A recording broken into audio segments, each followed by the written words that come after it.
Manuscritos inéditos.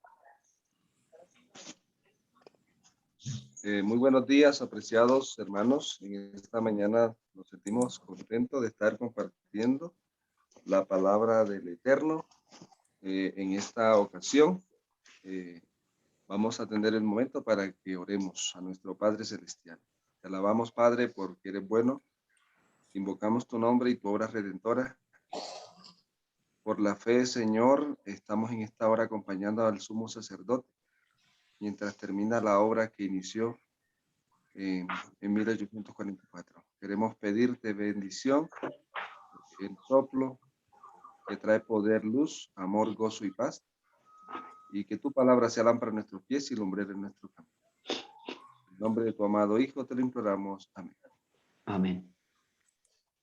Hermanos queridos, vamos a buscar en la palabra el Salmo 68, el Salmo 68, 24, y en versión que dice: ¿vieron tus caminos, oh Dios, los caminos de mi Dios? ¿Vieron tus caminos, oh Dios, los caminos de mi Dios y de mi Rey en el santuario?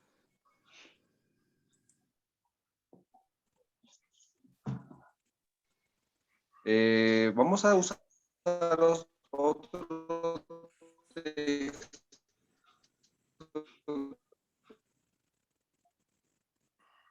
que es Eclesiastés 1:9. Los caminos del Señor están revelados en el santuario. Y vamos a tener la opción de compartir pantalla. De pronto, no sé si me permite, hermano, para el tema ilustrarlo. Entonces, Eclesiastés 1:9. ¿Qué es lo que ha sido hecho debajo del sol? ¿Sí? Estamos presentando en esta semana, que es el mensaje de los tres ángeles de Apocalipsis 14, 6 al 13.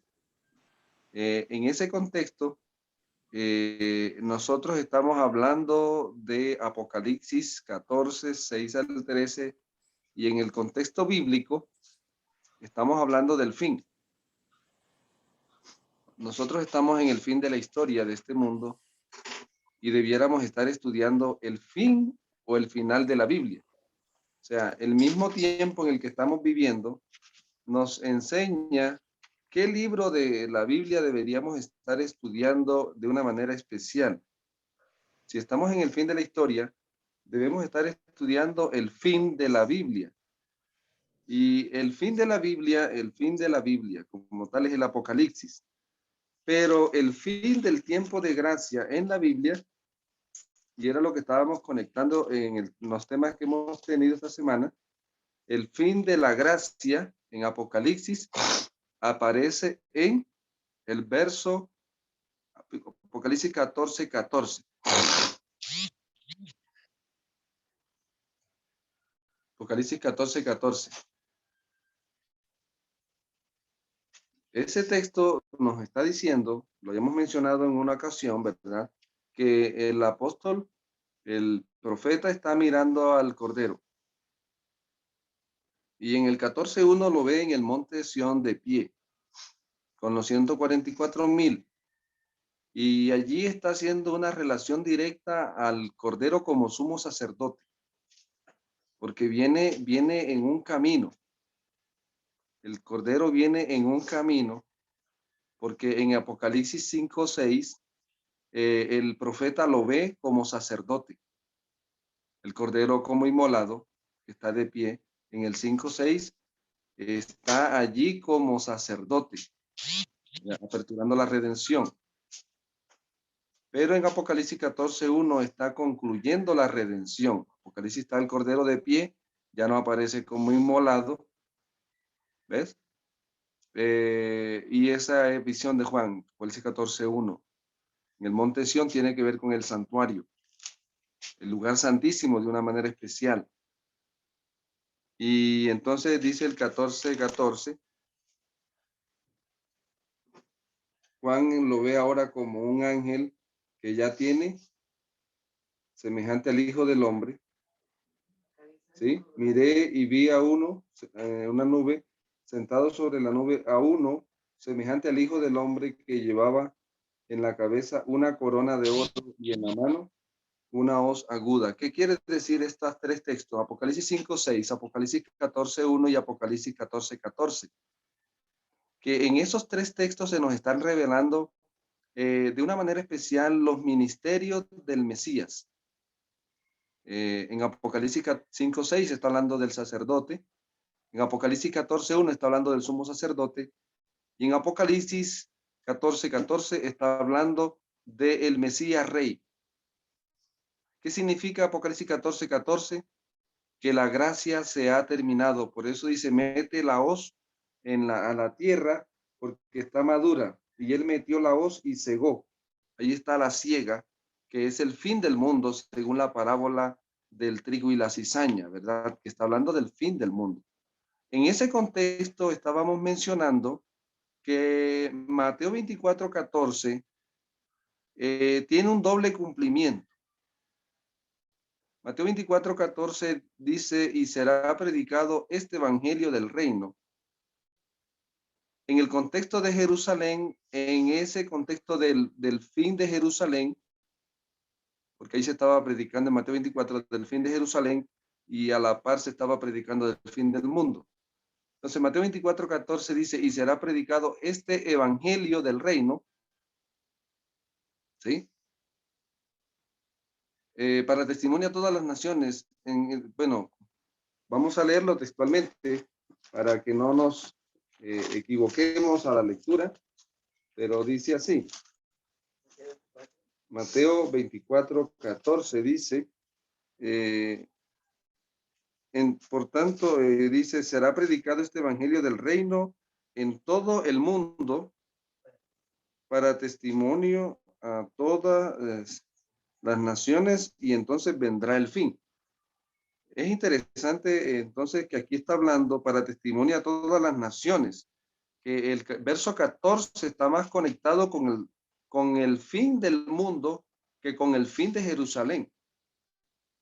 Por lo tanto, está profetizando el Señor en Apocalipsis, Mateo 24, que el mensaje, según Apocalipsis 14, el mensaje, este evangelio, el evangelio que se estaría predicando antes del fin del mundo, es el mensaje de los tres ángeles, porque Apocalipsis es la ampliación del sermón profético de Mateo 24.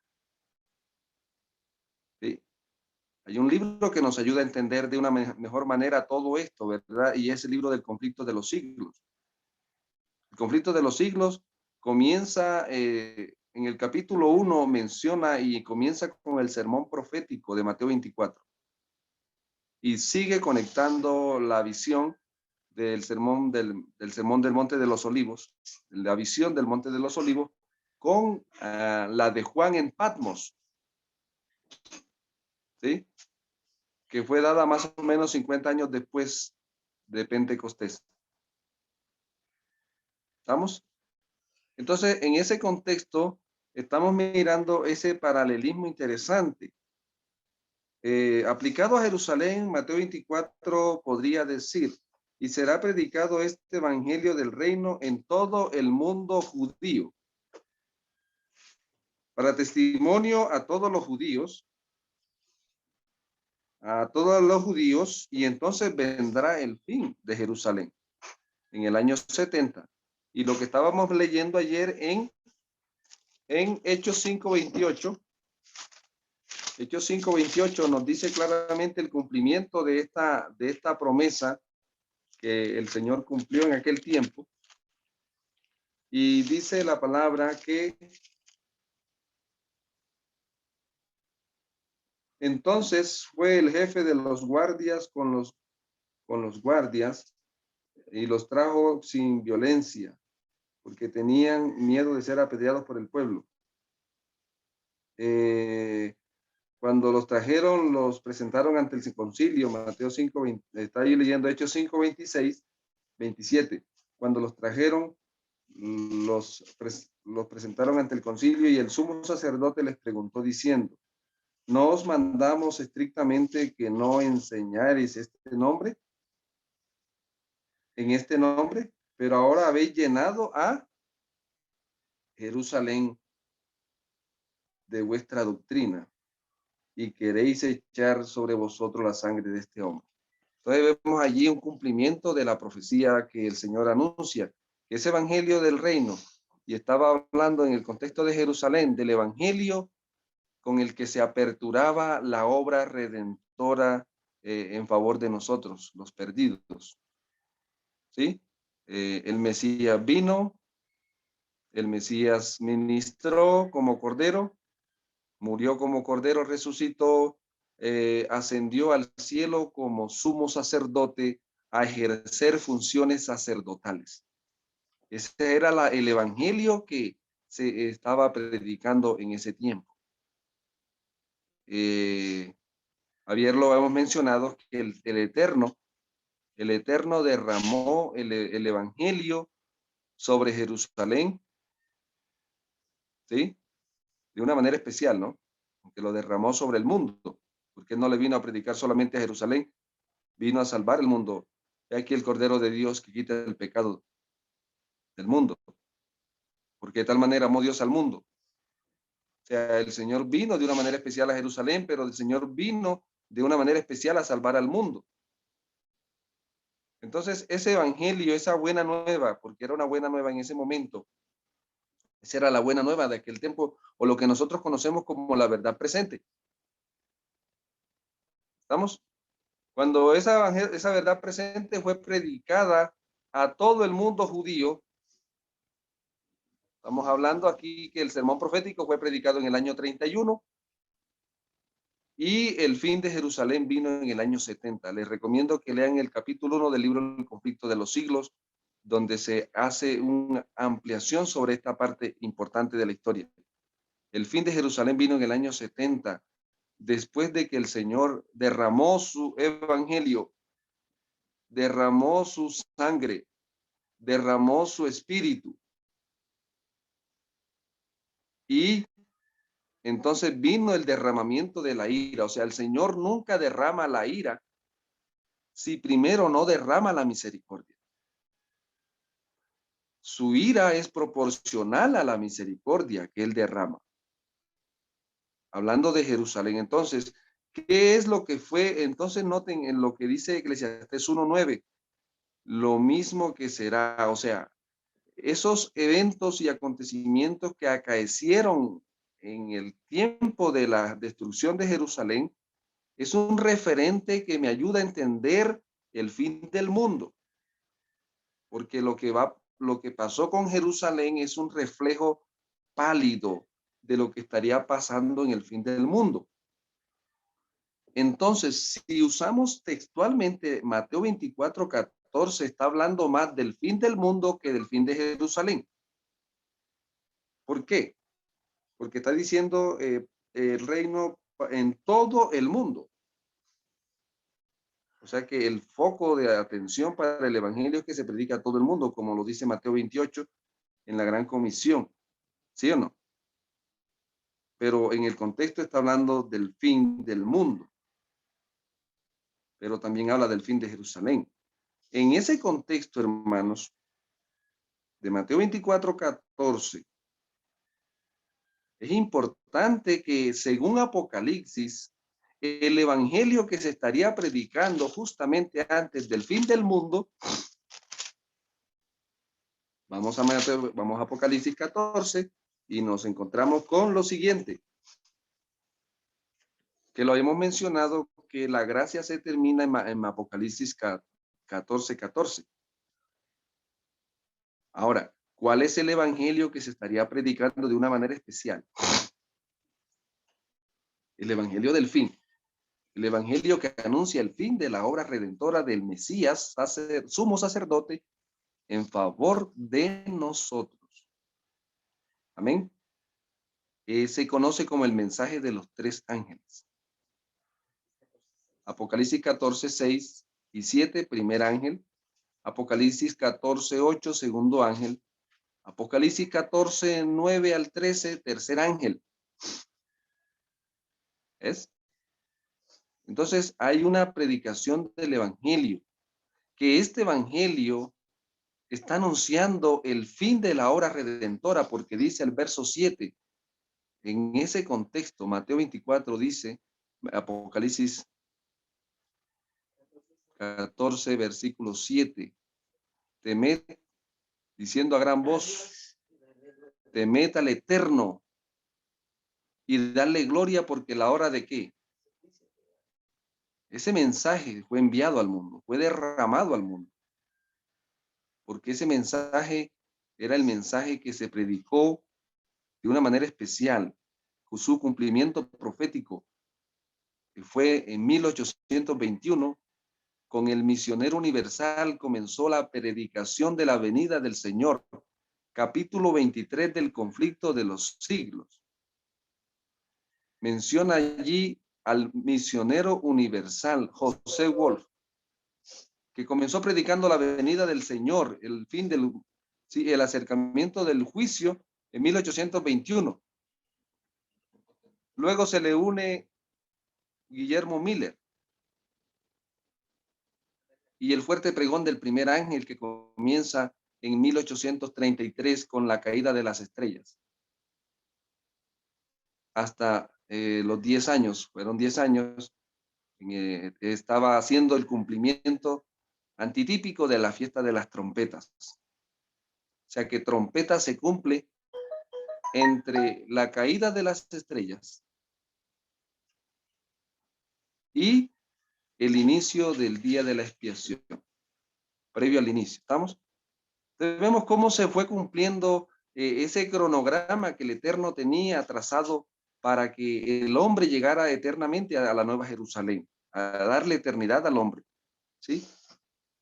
Entonces, nosotros podemos ver todo esto en el mundo del proceso de la proclamación del Evangelio a través de las 7 convocaciones, ¿sí?, de la redención que aparecen en Levítico 23.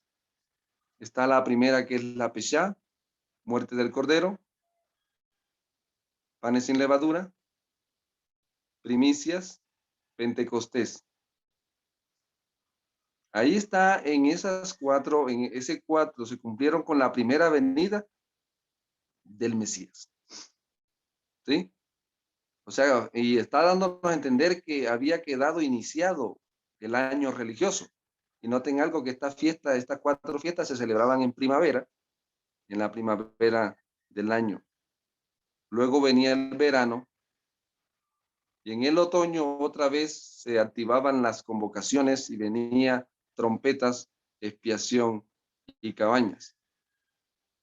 Entonces miremos que en cada etapa de esas, eso es una buena nueva. El Evangelio, lo que se llama buena nueva. ¿Sí? Que el Cordero vino, murió, resucitó, mandó el Espíritu Santo, es bueno, pero no es nuevo. En el contexto etimológico de la palabra evangelio. Lo que sí es nuevo es que ya la fiesta de las trompetas, y eso es lo que el mundo no sabe, que la fiesta de las trompetas antitípicas se cumplieron de 1833 a 1844, en esos 10 años, porque eran 10 días en el año judío, en el calendario judío, pero acá fueron 10 años. Y estamos mirando eso, que ese es el evangelio que se estaría predicando antes del fin del año religioso, en el año religioso judío como lo conocemos. Trompetas, expiación, que Apocalipsis 14:7 dice, temed al Eterno y dale gloria, porque la hora del juicio del Yom Kippur,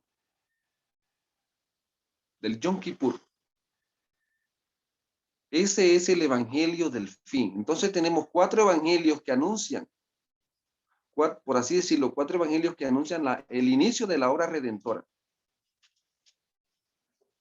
Y hay 3 evangelios que anuncian el fin de la obra redentora. Entonces yo quería que hiciéramos una dinámica, hermanos, en esta, mirando el programa, haciendo una dinámica. Por ejemplo, si usted estuviera viviendo en los días más o menos en el año 50, ¿sí? En el año 50, el Mesías había muerto en el año 31, pero usted no supo, usted no estuvo allí, pero llegó a la iglesia en el año 50, más o menos 60. Noten que Jerusalén es destruida en el año 70.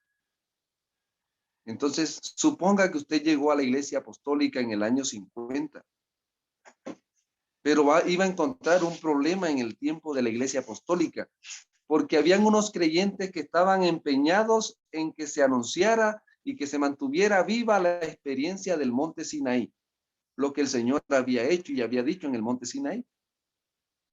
Que esa era los judaizantes que querían que el pueblo siguiera atado al monte Sinaí, circuncidándose.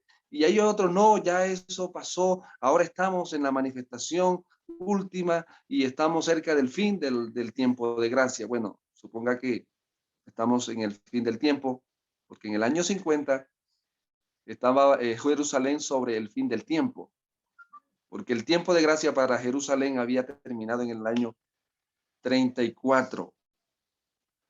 Estamos haciendo un paralelismo entre lo que pasó con Jerusalén y lo que está pasando hoy con nosotros. Entonces llegamos allí a la iglesia y empezamos a ver ese debate y cada uno tiene que tomar posición. Bueno, resulta que no había rivalidad entre la manifestación del Espíritu Santo en el monte Sinaí y la manifestación del Espíritu Santo en Pentecostés. Pero los judíos creyeron ver una aparente contradicción, que esto ahora tumbaba lo antiguo y resulta que era que lo estaba mejorando. Era mejor adorar hacia el santuario celestial y no hacia el santuario terrenal. Y todo se había centralizado desde el año 31 en el santuario celestial. Pero muchos de los creyentes de aquel tiempo querían estar atados al santuario terrenal, seguir haciendo lo mismo que se hacía en el santuario terrenal. Y entonces algunos decían, en vano vino el Mesías. Y resulta que estamos en el fin del tiempo. Estaban en el fin del tiempo en ese debate, discutiendo allí, y no lograron ver cómo se unía la manifestación del Sinaí con la manifestación de Pentecostés. Y finalmente vino el fin, hermanos. Y los que fueron salvos fueron los que recibieron la manifestación y el evangelio de Pentecostés. Porque ese Pentecostés, ese evangelio, esa buena nueva de aquel momento los salvó a ellos de ser destruidos, porque dice el conflicto de los siglos, y el conflicto de los siglos lo corrobora, ¿no? La Biblia lo anuncia, pero el conflicto de los siglos lo corrobora de que no murió, los creyentes fueron salvos porque creyeron al evangelio, al mensaje que el Señor dejó. Y Jerusalén fue destruida, pero la iglesia fue salva.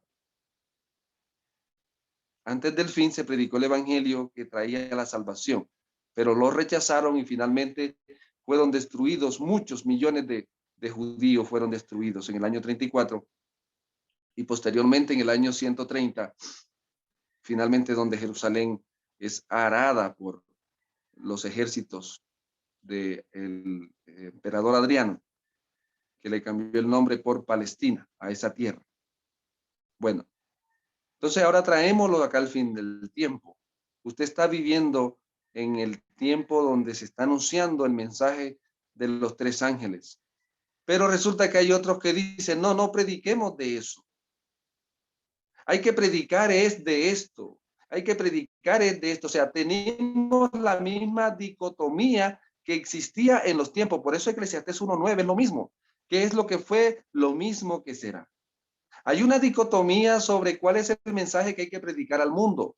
No, y resulta que hay una coherencia. No es que el evangelio de los tres ángeles esté anulando de 1844, esté anulando lo que pasó en el año 31 con el derramamiento de Pentecostés o lo que pasó en el monte Sinaí.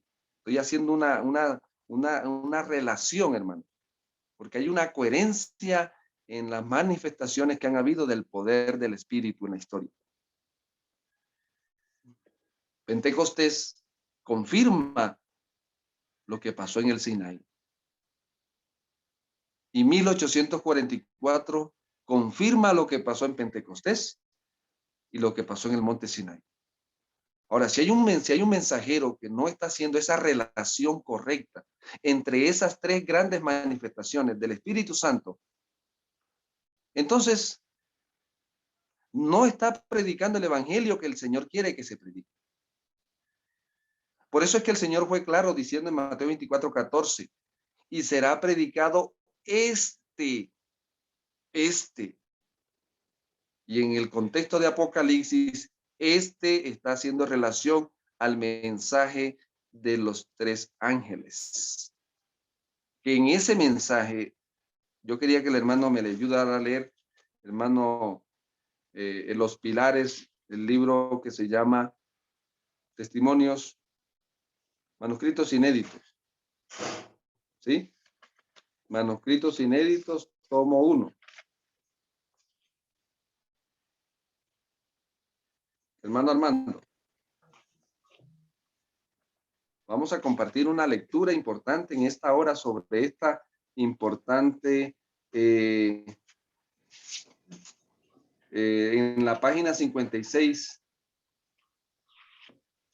Ese capítulo se los recomiendo, Testimonio, Manuscritos Inéditos, tomo 1, página 56.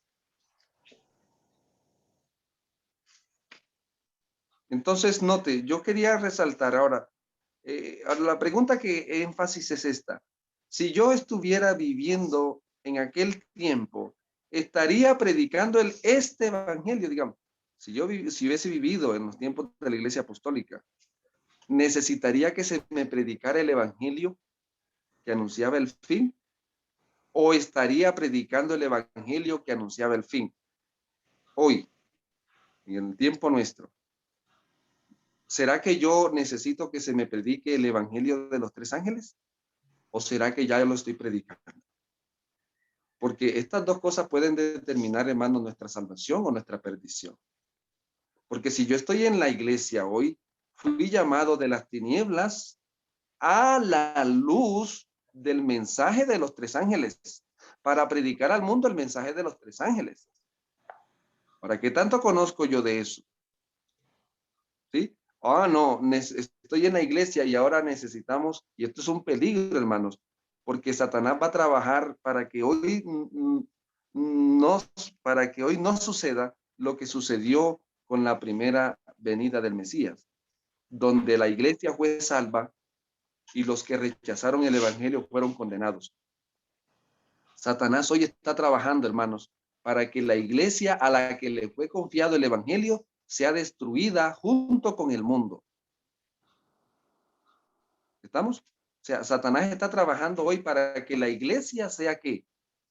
Destruida, o sea, que se cambie la historia. Porque en Jerusalén la iglesia fue salva, porque creyó en el evangelio de aquel momento.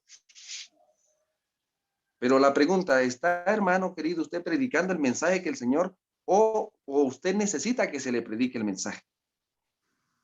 ¿Qué tanto conozco? Hermano Armando, ¿puede leer, por favor? El marco de los mensajes establecidos inspiradamente.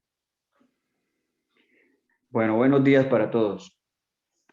Dice, el marco de los mensajes establecido inspiradamente, la proclamación de los ángeles primero, segundo y tercero ha sido enmarcado por la palabra y la inspiración. No ha de suprimirse ni un ápice. Ninguna autoridad humana tiene más derecho a cambiar el marco de este mensaje, que es a sustituir el Antiguo Testamento con el Nuevo. El Antiguo Testamento es el Evangelio en figuras y símbolos. El Nuevo Testamento es la sustancia. El uno es tan esencial como el otro. Amén. Vamos a leer el siguiente párrafo. No hay tercero sin segundo. Los mensajes primero y segundo fueron dados en 1843 y 1844. Y ahora estamos en la proclamación del tercero. Pero los tres mensajes han de seguir siendo proclamados. Es exactamente igual de esencial ahora como lo fue antes que se repitan a los que buscan la verdad. De la palabra y por escrito hemos de proclamarlos con potencia, Amén. mostrando su orden y la aplicación de las profecías que nos llevan al mensaje del tercer ángel. Qué No maravillas. puede haber un tercero sin el primero y el segundo. Siga leyendo, hermano. Las verdades posteriores a 1844.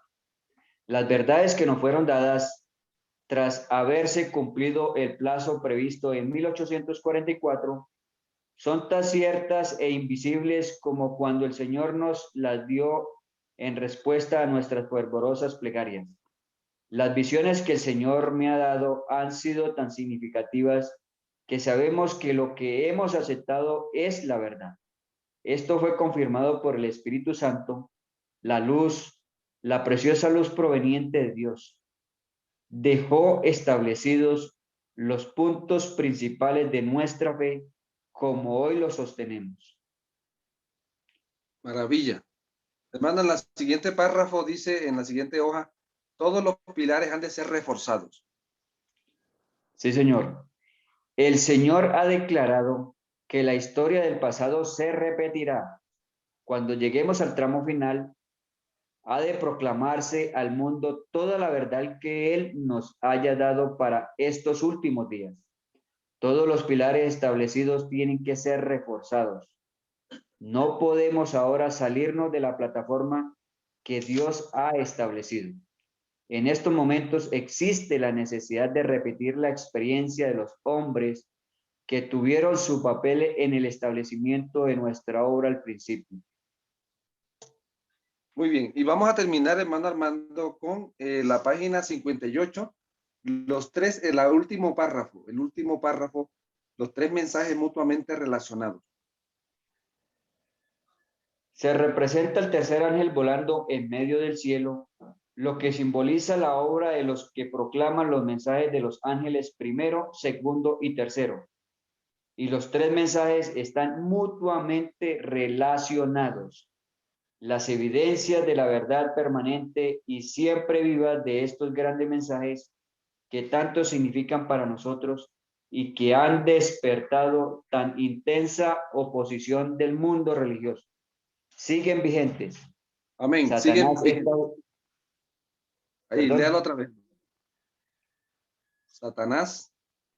Satanás está buscando constantemente proyectar su infernal sombra sobre estos mensajes para que el pueblo remanente de Dios no discierna con claridad su importancia, su oportunidad y sus momentos, pero siguen vigentes y han de influir poderosamente sobre nuestra experiencia religiosa mientras el tiempo dure. Ahora, ¿por qué Satanás está empeñado en esta tarea? Porque Satanás quiere que la iglesia sea destruida junto con el mundo. Será predicado este evangelio del reino para testimonio a todo el mundo. Entonces vendrá el fin. Hermanos queridos, nosotros no estamos esperando el fin del mundo. Estamos esperando el comienzo de la eternidad. Si estamos predicando el mensaje correcto. Yo quería resaltar aquí, hermanos, en esta parte final, lo que nos dice, aquí quiero compartir en pantalla, lo que dice la palabra, hermanos, sobre, aquí tenemos este diagrama que hemos estado compartiendo. Usted tendrá la oportunidad, ahí está en el grupo. ¿Qué es lo que fue? Lo mismo que será. Y aquí tenemos, hermano, el mensaje del primer ángel, el segundo ángel,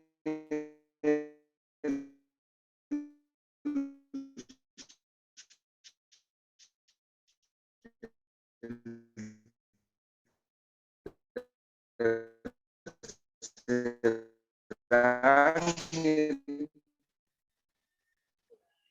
con plastilina. ¿Estamos? De pronto no se puede ver, pero usted tiene acceso al archivo y si no lo tiene,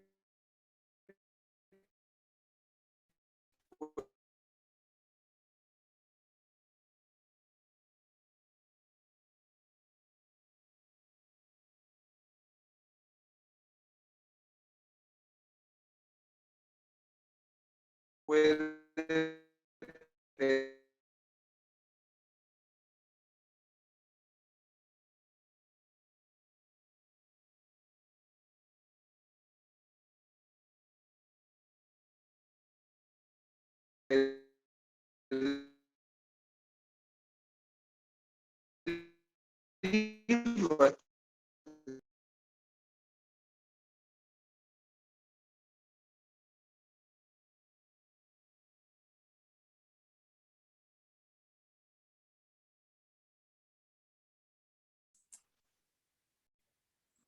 Entonces, veníamos diciendo, hermanos, que el libro, en la página 57 de Manuscritos Inéditos, como uno dice, el Señor me ha mostrado que en la historia del pasado se repetirá cuando lleguemos al tramo final. El tramo final es el tramo que está aquí, el tramo 7, según el estudio que se ha hecho aquí, es el tramo del fuerte pregón del tercer ángel, ¿sí? Y usted puede ubicarlo en la parte inferior, el tramo 7. El tramo 7. Estamos llegando a la eternidad, hermano. Mire, obra final del segundo y del tercer ángel de Apocalipsis 14, 8 al 13. ¿Sí? Unido a Apocalipsis 18, 2 al 24, anuncia la caída de la gran Babilonia. Leer primeros escritos, capítulo 65, 68, conflicto de los siglos, 39 al 41. Que ahí está, nosotros estamos entrando en ese tramo final. Nosotros hoy estamos en el tramo 6 del zarandeo. Aquí estamos, ¿sí? En el tramo 6 del zarandeo. Tramo actual, zarandeo final, 2021.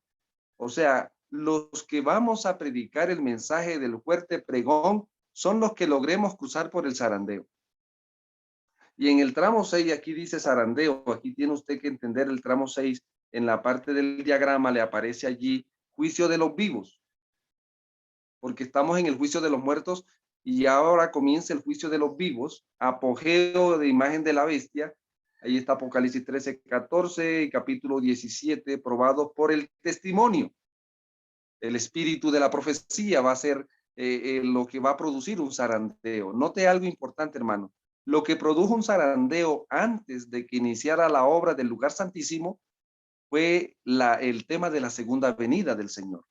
El tema de la profecía de las 2300 tardes de Daniel. Produjo un zarandeo en el pueblo creyente de aquel momento. Los que creyeron entraron con el Señor al lugar santísimo por la fe, y los que no siguieron adorando en el trono norte, la mesa de los panes. Pero ahora vamos a ser probados por el testimonio, por el espíritu de la profecía, como lo dice Apocalipsis 14, 12. Los que guardan los mandamientos de Dios y tienen el testimonio de Jesús, y como lo dice Apocalipsis 19, 10. El testimonio de Jesús es el espíritu de la profecía. Ahí están los capítulos donde habla de esto, hermanos, en el zarandeo. Se llama el capítulo 63 y 64 de primeros escritos. Codicia. Y zarandeo y codicia. Y estamos en el capítulo 36, el cumplimiento de la libertad de conciencia amenazada, pero ya no es una amenaza, ya estamos bajo esa profecía. Del capítulo 36 del conflicto de los siglos se llama libertad de conciencia amenazada, pero para nosotros ya no es una amenaza, es un cumplimiento esto, que fue lo que vino a hacer el COVID, quitarnos las libertades civiles, porque quieren quitarnos la libertad de conciencia. Y todo esto es una cosa que tiene que ver, allí el capítulo 36 habla de esto claramente. Finalmente, hermanos queridos, el Eterno nos está llamando a nosotros para que nosotros nos identifiquemos con el Evangelio que anuncia el fin. ¿Sí? Y yo puedo entender esto, hermanos, lo puedo entender con claridad porque ha sido revelado. Mire esto, todos estos tramos tienen un fundamento bíblico y del espíritu de profecía, donde usted puede, ahí está el Gran Movimiento Adventista, hermano, ese libro es muy bueno, les recomiendo. Primeros escritos, conflictos de los siglos, Biblia, ¿sí? Esos libros alumbran lo que está aquí. De pronto mañana nos vamos a detener un poco en el diagrama, pero acá debajo está otra explicación con más claridad sobre esta dinámica de los tres ángeles aquí en la hoja número 3 del diagrama. ¿Sí? La hoja número 3 aclara sobre esto de los 3 ángeles cuando comenzaron.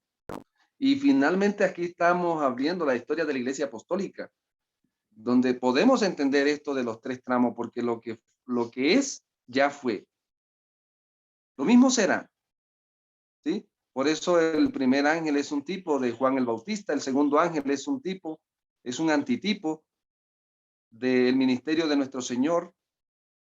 El tercer ángel es un antitipo del ministerio de la Iglesia Apostólica, llenos del Espíritu Santo. Hay revelación donde reciben el Nuevo Testamento y la revelación el Espíritu Santo. Y acá aparece en la historia de Egipto a Canaán igual. Son tipos y antitipos que nos ayudan a entender finalmente la parte final. Hermanos queridos, este es un tiempo para, vamos a terminar leyendo Apocalipsis 14:6. Alguien que lo pueda leer, hermanos.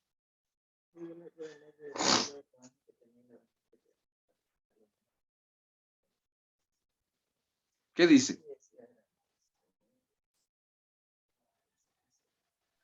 Dice Revelación 14:6, vi otro ángel volando en medio del cielo que tenía un evangelio eterno para proclamarlo a los asentados en la tierra, es decir, sobre toda nación y tribu y lengua y pueblo. Muy bien. El mensajero tenía el mensaje. Para usted predicar el mensaje tiene que tener el mensaje, tiene que vivir el mensaje. Por eso dice que tenía, yo no puedo dar de lo que no tengo. Yo no puedo predicar de lo que no tengo. Por eso necesito primero, en primer lugar, tenerlo, abrazarlo, recibirlo, vivirlo. Porque es la buena nueva y la buena nueva no es una teoría, no es un cuento muerto. Es la buena nueva eterna. ¿Sí? Que el Eterno quiere que nosotros prediquemos en este tiempo. Es una buena nueva, hermanos, que se vive con la experiencia. ¿Quieres tú en esta hora pedirle, Señor, ayúdame a conocer este mensaje con el que el Eterno estará interviniendo en el mundo antes que llegue el fin? ¿Fue derramado el Evangelio eterno? Amén. ¿Qué es lo que va a ser derramado ahorita, hermanos? La ira de Dios, porque ya el Evangelio eterno fue derramado y estamos en la parte final del derramamiento de ese Evangelio, como la historia lo presenta, que es mañana vamos a hablar un poco de esto, hermanos. ¿Sí? Recibamos hoy este Evangelio, hermanos, en nuestra vida, vivámoslo, conozcámoslo, identifiquémonos con ese Evangelio, el Evangelio que anuncia el fin, la obra redentora del lugar santísimo. Vamos a orar a nuestro Padre Celestial en esta hora. Amado Padre, te alabamos en esta hora porque nos permites conocer este Evangelio eterno, este Evangelio que nos da eternidad desde aquí, desde la tierra. Este Evangelio que nos coloca, Señor, en un lado especial al lado tuyo. Queremos, Señor, colocar nuestra mente en armonía con la mente tuya, nuestra vida en armonía con tu vida, nuestro corazón en armonía con tu corazón. Amado Señor, permítenos que cada vez conozcamos mejor este Evangelio, vivirlo. Danos poder para vivir este Evangelio. Danos poder para conocerlo. Danos poder para vivirlo. Danos el poder para compartirlo. Llenos de tu rúa, de tu poder, de tu gracia. Podamos alumbrar la tierra con tu gloria. Que tu pueblo cada vez conozca mejor el mensaje que tú nos has dado. Porque no queremos ser destruidos con el mundo, sino poder ser salvos. Que para nosotros, Señor, el fin del mundo sea el comienzo de la eternidad. Te pedimos esta bendición en el nombre de tu amado Hijo. Amén. Amén. Dios les bendiga a todos. Amén. Amén, amén, amén, pastor. Gracias, pastor. Aquí estamos, aquí estamos. Aquí estamos, aquí estamos. El remanente. Llegamos Firmes, 15. firmes, firmes, firmes.